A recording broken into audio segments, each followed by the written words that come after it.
every day and Sunday too, I go to see my pearly blue. Don't know why I love her so.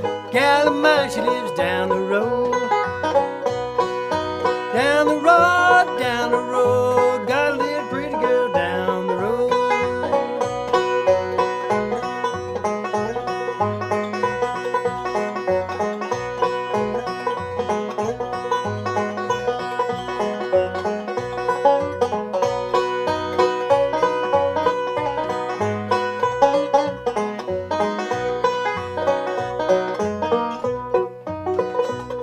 Welcome back to the channel, everybody. That was Down the Road, classic Flatt and Scruggs tune. Up in the key of B. I don't think I've done any videos in the key of B yet. And in order to play there, we've got to get capoed up to the 4th fret. And we're going to play out of the G position, just the way Earl did, so we can do all of our classic G licks that we've learned down the neck up here at the 4th fret. The tricky thing about being in the key of B is that we've got to get the 5th string up 4 frets. If you don't have these little railroad spikes to put your string in, you need some way, some type of capo to get the string tuned up to this 4th fret here, which would be a B note. Now, if you try to just tune your G up to a B, chances are you're going to break a string. It's going to be real tight if it makes it up to B. So you really need some type of capo to make this happen. Now, I have spikes on the 7th, 8th, 9th frets, and I'm going to go to the 9th fret here, and I'm going to clip that string underneath there, check my tuner. It's a little bit sharp, which it usually is when you clip them underneath the spikes. Pretty close there. The other thing you want to be careful is when you capo, even with the best capos, you're probably going to have to retune a little bit. Usually a string or two might go sharp. Some of them, the thinner strings might stay the same. But always check your tuning when you capo up.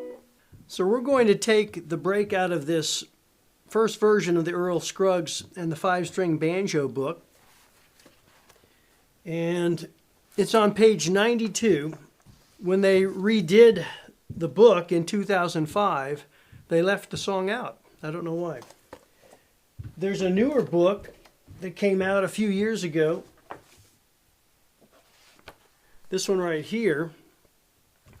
And that has an extended look at it. The song here, you've got not only the intro break, which if you look at the early videos, I've looked through a half dozen of the earlier videos on the Opry and the actual recordings. Most of those, it's typically just Lester singing a verse, Earl playing a break. Lester sings a verse, Earl plays a break. There's one or two where they actually have a fiddle break or a dobro coming in there. But a lot of it was the same break, Earl coming in with variations on that break. So I think if we learn the basic break out of here, you can add your own little variations, as I did in the intro video there, I'm sure. The nice thing about this book here is that it's got a couple of pages of backup playing what he's doing. And it's not your standard kind of just backup rolls that I've been teaching you all along. It's mixing up those rolls and going up and down the neck, more advanced playing. But it's worth getting if you're at that stage where you want to learn what is he doing up there when you hear that high beep beep beep beep beep beep beep beep beep beep beep beep beep.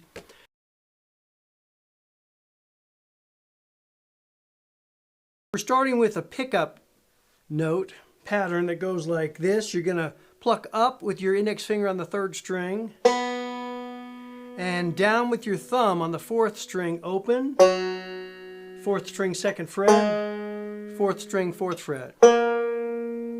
So it sounds like this. And it gets you right into the first measure, which is a 4/5 slide with your ring finger. And of course, being an Earl break, you're going to follow that up with a forward roll. If you want more information on the forward roll, take a look at some of my earlier videos because I cover it quite a bit. In this case, we're doing a forward roll playing the 4th string, the 3rd string, the 1st string, followed by the 5th string, 3rd string, 1st string. It's going to sound like this. 2, 3, 4. You finish off the final 2 16th notes of the first measure by coming back to here on the 4th string, 2nd fret with your thumb and playing the middle finger on the 1st string open. So the first measure sounds like this. 2, 3, 4.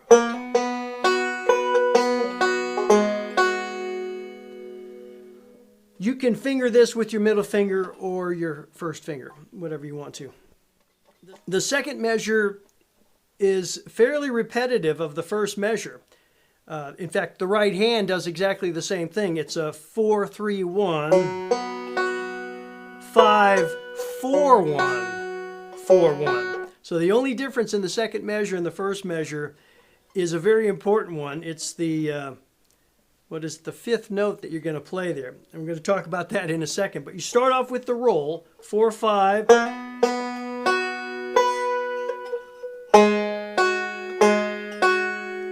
And he does indeed bring the index finger up to the 4th string for the first 2-0. 2-0 being 4th string, 2nd fret, and 1st string open. But if you look at my right hand, I'm alternating the index and the thumb. That's a great exercise to break down this technique. It'll take you a while to get it if you've never done it before. Just sit here and take that 2-0, 2-0, hold your finger on the 2nd fret of the 4th string, and look at your right hand and just go index, middle, thumb, middle.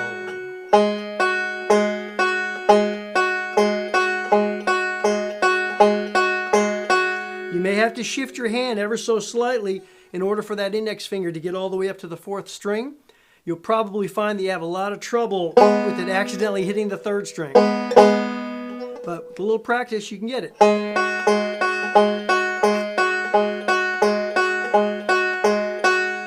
So here we go with the first 2 measures. 1, 2, 3, 4.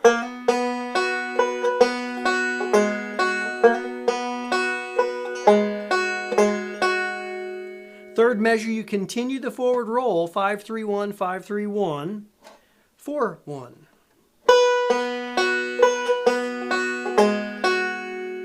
Now this time you play the 4th string, 2nd fret with your thumb again. Let's look at measure 4. It's going to be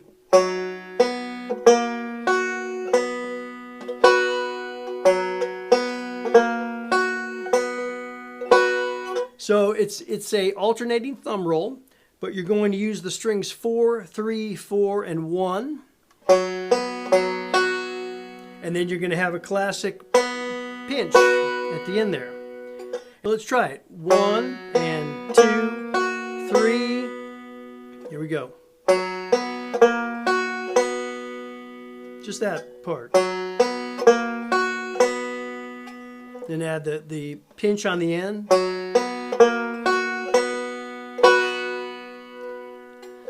right, let's put the whole top line together here now, including the pickup note, pickup measure, I should say. The first note of the pickup measure is going to be, if you're counting it as it should be counted, it's 1 E and a, 2 E and a, because it's in 2/4 time. Most people are more familiar with 4/4 time and just saying 1, 2, 3, 4. Okay, we'll do that just to make it easier. So in this case, you're going to go 1, 2, 3, 4, 1, 2, 3, 4. So that very first note is in between 1 and 2. 1, 2, 1, 2. Right? Let's try it. 1, 2, 3, 4, 1, and 2, 3, 4. 1, 2, 3, 4, 1. All right, it's going to be, remember, I'm going to count 1, 2, 3, 4, and then that gives you the tempo we're playing at for this practice round. And then we're going to come in the next time I count with the actual pickup measure. And it's between the 1 and the 2 beat. It's going to sound like this. 1, 2, 3, 4, 1, 2, 3, 4.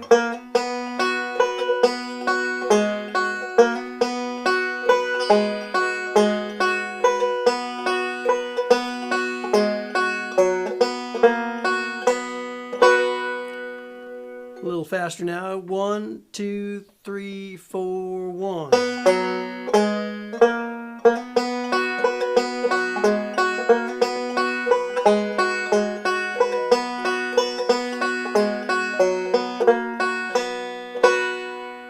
The fifth measure is going to be and a 3-2-5-1 square roll. It's just a real basic square roll. I've done plenty of videos on that. Go back and check that out if you don't know what that is. The important thing here is to keep that middle finger down. Keep it out of the way so it's not muting the second string, right? But keep it down on that fret because you're going to go to this 3-2 pull, and you want to have that finger there on the 3rd fret in order to get the pull down. Now, the next note after the 3-2 pull is the 2nd string open. This is an area where a lot of students have problems with pulling off and not being able to get that 2nd string clean because your hand is too far down. Okay, you want to get your hand kind of in an up curled position, right? Remember, it's always like just got the limp hand there and then turn it around so you've got some curve in here in your hand and your wrist, so that the fingers are always attacking the strings at a perpendicular angle, or as close to that as you can. Because if only your fingertips are touching, then the rest of this pad area is farther away from the string down below it, and you have less chance of muting that note. Okay, so let's go with that pull off now. 3-2 pull off. And then you're going to get that finger out of the way pretty quickly because you have to play the 3rd string open. So practice that little 4-note run or 5-note run, I guess it is, with the pull. 3-2, 2nd string open, 3rd string open, 1st string open. You can pull downward or upward, this direction or that direction, whatever works for you. You're going to follow that with the 4th string 2nd fret, and if you want to use your index finger for that, that's fine because it's right there anyway. A couple of things you have to think about. One is which finger is closest, okay? But you also have to figure out the context. What's coming before, what came before, and what's coming afterwards. And is this the best finger to use for that? Another thing you have to consider is your tempo. What happens when I get going fast, up to speed on these songs? Will that fingering still work? So keep that in mind when you're choosing what finger to use. But in this case,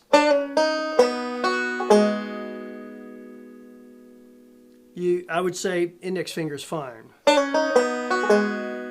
I sometimes go middle finger just out of habit because that's an E minor chord and I'm used to playing an E minor chord like this. So I might go, or I might go, doesn't matter. By the way, there's not a pinch after that. It's actually, it is a 8th note, which is a longer note in our 2/4 time here.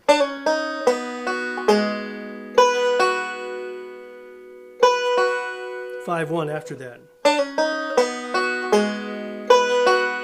So there's the whole measure. Let's try it. 2, 3, 4. And then after that, the next measures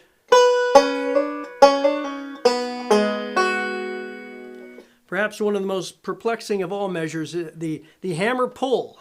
The way it's written, it looks kind of scary with a couple of 30-second notes there.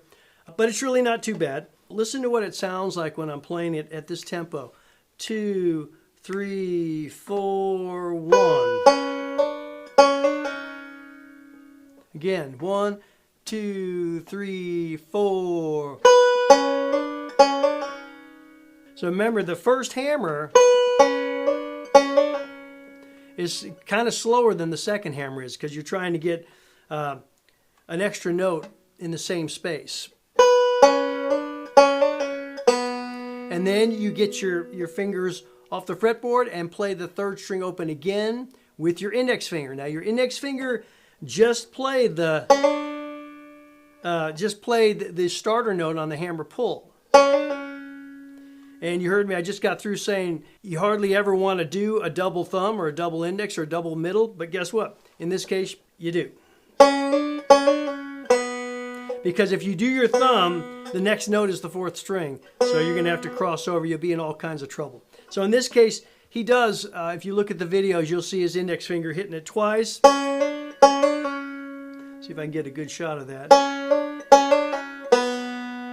And then you come down to here again for the fourth string, second fret. And you finish off with that. Quite similar to the ending after the first four measures, except instead of a pinch, it just has a single fifth string, but you could do either one.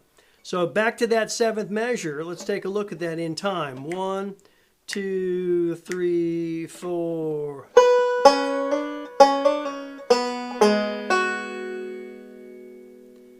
So work on that, looping that.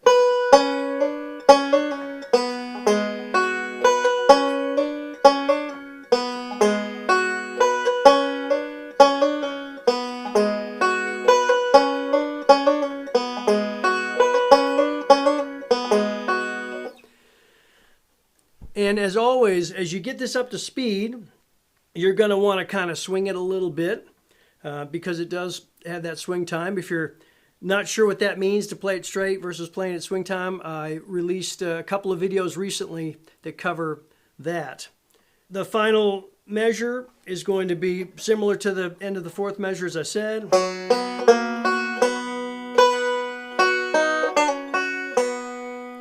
And there's another measure, usually it's kind of an added measure, a filler measure. If you look at the old videos, you'll see Earl's kind of getting away from the microphone and Lester's coming up to the microphone to sing the next verse. So what Earl would usually do is just continue to play little fills, such as this.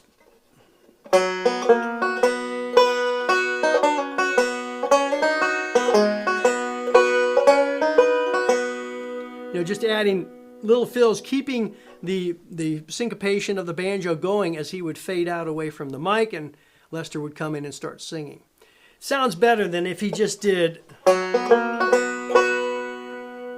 just faded away from stepped away from the mic while Lester's stepping up. Because when you have a bunch of people around a single mic, you need some time for people to move in and people to move away from the mic. So it was choreographed pretty nicely. If you see how they move in and out sometimes, you know that they had to practice that a little bit because they had to know who has to move where in order to get the soloist up there as quickly as possible and then away from there as quickly as possible so that the singer could come up and sing. All right, let's try the whole thing at a slow speed. And I'll do it without the strum machine first, and then we'll do it with the strum machine. 1, 2, 3, 4, 1.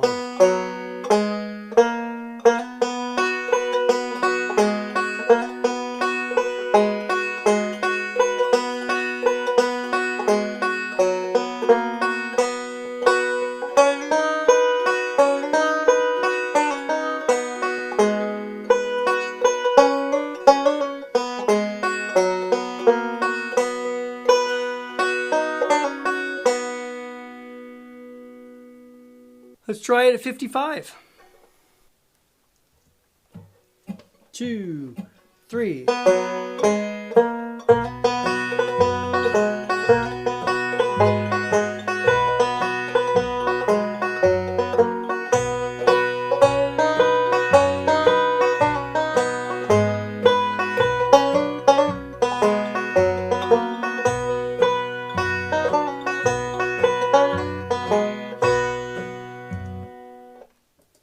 About 70 beats per minute.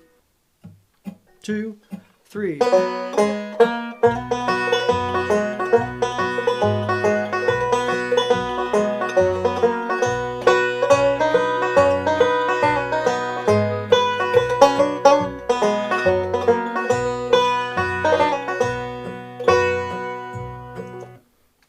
keep working on that. Get your strum machine set up, and take it slow at first.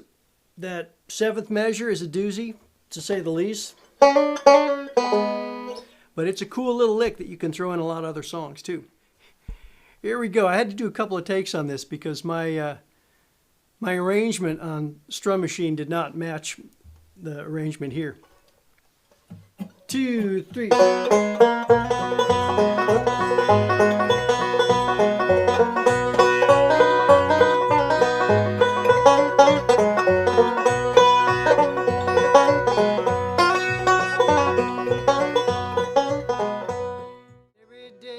Sunday too, I go to see my pearly blue. Don't know why I love her so. Gal of mine, she lives down the road.